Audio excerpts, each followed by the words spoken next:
साल था 1942, second world war अपने चरम पर था। यूरोप में नाजी शासन।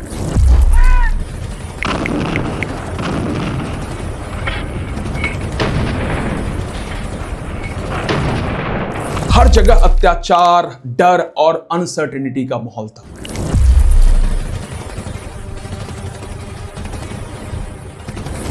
एक ऑस्ट्रियन मनोचिकित्सक अपनी पत्नी और माता पिता के साथ गिरफ्तार कर लिया जाता है। उसे डिपोर्ट कर दिया जाता है कंसंट्रेशन कैंप्स में। 1942 से 1945 तक उन्होंने वो देखा जो इंसान शायद शब्दों में भी बयान नहीं कर सकता है। उन्होंने अपना करियर खो दिया, अपनी पत्नी की मृत्यु की खबर सुनी, हर दिन मौत से डरता रहा, भूख, ठंड और अपमान को सहा। कैंप में लोग बदल रहे थे। कुछ लोग जीवित रहने के लिए अपनी इंसानियत को छोड़ रहे थे, कुछ लोग दूसरे का खाना छीन रहे थे। लेकिन इस व्यक्ति ने एक बात ऑब्जर्व की और उसने कहा कि सब कुछ छिन सकता है लेकिन एक चीज नहीं, अपना एटीट्यूड चुनने का फ्रीडम। और उस व्यक्ति का नाम था विक्टर फ्रैंकल। 1945 में जब वो मुक्त हुए तो उन्होंने अपने एक्सपीरियंसेस के आधार पर एक किताब लिखी, मैन्स सर्च फॉर मीनिंग। इस किताब में उन्होंने एक वाक्य लिखा जो आज भी साइकोलॉजी का फाउंडेशन है।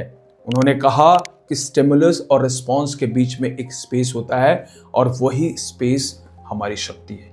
अगर वो भी नफरत से भर जाते तो वो भी उसी अंधेरे का हिस्सा बन जाते। लेकिन उन्होंने दूसरे के कर्म से अपने कर्म को नहीं बदला, दूसरे के व्यवहार से अपने व्यवहार को नहीं बदला, दूसरे का व्यवहार अपने ऊपर हावी नहीं होने दिया। सबसे खतरनाक कर्म वो नहीं है दोस्तों जो हम गुस्से में करते हैं। सबसे खतरनाक कर्म वो है जो हम रिएक्शन में देते हैं। जब आप किसी और के व्यवहार के कारण अपने व्यवहार, अपने बिहेवियर को बदल लेते हैं तो आप अपना रिमोट कंट्रोल किसी और के हाथ में दे देते हैं। दोस्तों, ये है कर्मा चैप्टर 6, कर्मा का एक लेवल और अप।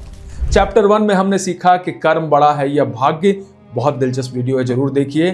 चैप्टर 2 में कर्मा लौट कर वापस आता है। चैप्टर 3 में अच्छा कर्म कभी कभी बुरा परिणाम क्यों देता है। चैप्टर 4 में गलत कर्म का परिणाम अवश्य मिलता है। और चैप्टर 5 में कर्म का फल नहीं, कर्म की दिशा इंपॉर्टेंट होती है, डायरेक्शन इंपॉर्टेंट होते हैं।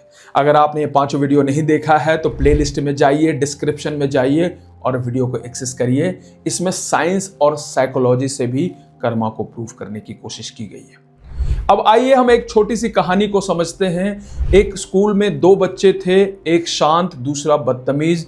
हर दिन चिढ़ाना और मजाक उड़ाना। एक दिन शांत बच्चा भी टूट गया। उसने फिर वही करना शुरू कर दिया जो बदतमीज बच्चा कर रहा था। उसने अपना व्यवहार उस बदतमीज बच्चे के हिसाब से बदल दिया। धीरे धीरे लोग कहने लगे कि ये भी वैसा ही है, ये भी बदतमीज है। और असली खतरा यही है। बुराई तब नहीं जीतती जब वो पैदा होती है, बुराई तब जीतती है जब अच्छे लोग अपने रिएक्शन में खुद को बदलने लग जाते हैं। दोस्तों, कर्मा हमें आत्मनिर्माण सिखाता है, कर्मा हमें सेल्फ डेवलपमेंट सिखाता है। दूसरे के साथ व्यवहार या कर्म के कारण अपना कैरेक्टर, अपना चरित्र बदल देना, यह सबसे बड़ी आत्महानि है। फ्रैंकल ने हर जिल्लत सही, लेकिन अपने रिएक्शन को, अपने एटीट्यूड को दूसरे के हिसाब से नहीं बदला। इसलिए आज भी उनका नाम हम ले रहे हैं। Certainly nobody of us is spared suffering at one time or another. The lesson one could learn in Auschwitz and in other concentration camps in the final analysis was those who were oriented toward a meaning to be fulfilled by them in the future were most likely to survive.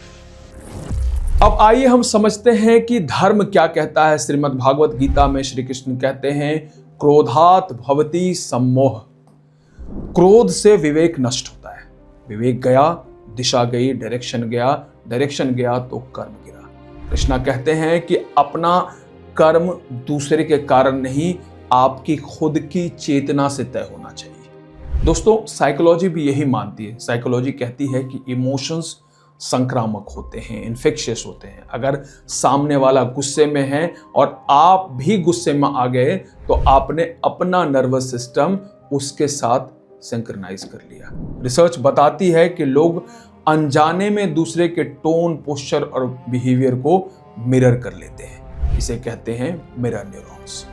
और आपको पता भी नहीं चलता और आप वही बन जाते हैं जो सामने वाला है, क्योंकि उसका बिहेवियर आपके साथ मिरर हो जाता है। जब कोई आपको अपमानित करता है, इंसल्ट करता है, तो आपका एमिगडाला एक्टिवेट हो जाता है, फ्लाइट और फाइट रिस्पॉन्स करता है। आपका प्रीफ्रंटल कॉर्टेक्स कुछ सेकंड के लिए कमजोर पड़ जाता है, वीक पड़ जाता है। और यही वो समय है जब आप इंपल्सिव डिसीजन ले लेते हैं, और इंपल्सिव डिसीजन आपकी दिशा और आपके डायरेक्शन को खराब कर देती है। अब आइए हम कुछ रिसर्च को समझते हैं।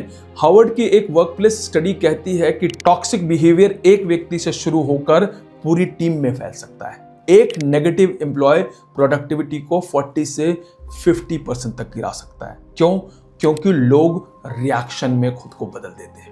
क्वांटम फिजिक्स का ऑब्जर्वर इफेक्ट सिद्धांत भी हमें कहता है कि हम परिस्थिति को जैसे रिस्पॉन्ड करते हैं, वैसे ही रियलिटी मजबूत हो जाती है। अगर आप गुस्से में जवाब देते हैं तो आप नेगेटिविटी को एम्प्लीफाई करते हैं। अगर आप संयम में जवाब देते हैं तो आप उस पैटर्न को तोड़ देते हैं।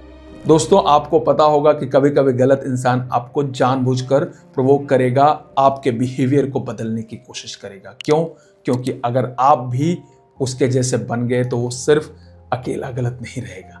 सबसे बड़ी जीत यह नहीं है कि आपने जवाब क्या दिया, सबसे बड़ी जीत यह है कि आपने अपने स्तर को गिराया नहीं। दोस्तों, अगर आपके साथ किसी ने कुछ गलत किया, गलत व्यवहार किया, तो आपके पास दो विकल्प है। पहला विकल्प है रिएक्शन देना और दूसरा विकल्प है रिएक्शन को चुनना। पहला ऑटोमेटिक है, अपने आप आएगा। दूसरा पावरफुल है, प्रैक्टिस से आएगा। जब कोई गलत करे तो 5 सेकंड के लिए रुकिए, गहरी सांस लीजिए, खुद से पूछिए कि क्या मैं भी वैसा बनना चाहता हूं, और यही कर्मा का है असली टेस्ट। 1942 में एक आदमी से सब कुछ छिन गया, लेकिन उसने अपना चयन नहीं खोया। आपसे भी लोग सब कुछ छीनना चाहेंगे, आपका सम्मान छीनना चाहेंगे, अवसर छीनना चाहेंगे, संबंध भी छीन सकते हैं, क्योंकि गलत लोगों की कमी नहीं है इस दुनिया में। लेकिन एक चीज आपसे नहीं छीन सकते, वो है आपका रिस्पॉन्स चुनने की शक्ति, आपका बिहेवियर और कर्म अपनाने की शक्ति। अगर आपने दूसरे के कारण खुद को बदल दिया तो आप हार गए। अगर आपने उकसावे के बाद भी अपने विवेक का इस्तेमाल किया तो आप जीत गए, आपकी दिशा सही रही। दोस्तों, फटाफट जाके कमेंट में लिखिए कि मैं दूसरे के कारण अपने बिहेवियर, अपने स्तर को नहीं गिराऊंगा, और इस वीडियो को उस व्यक्ति तक जरूर भेजिए जो किसी के कारण अपने व्यवहार, अपने बिहेवियर और खुद को खो रहा है, खुद को बदल रहा है। अगले वीडियो में हम बात करेंगे कि क्या कर्मा का असर हमारे पिछले जन्म का भी होता है, क्या कर्मा कैरी करता है, क्या वो शरीर के साथ ट्रांसफॉर्म होता है, साइंस इस पर क्या कहता है।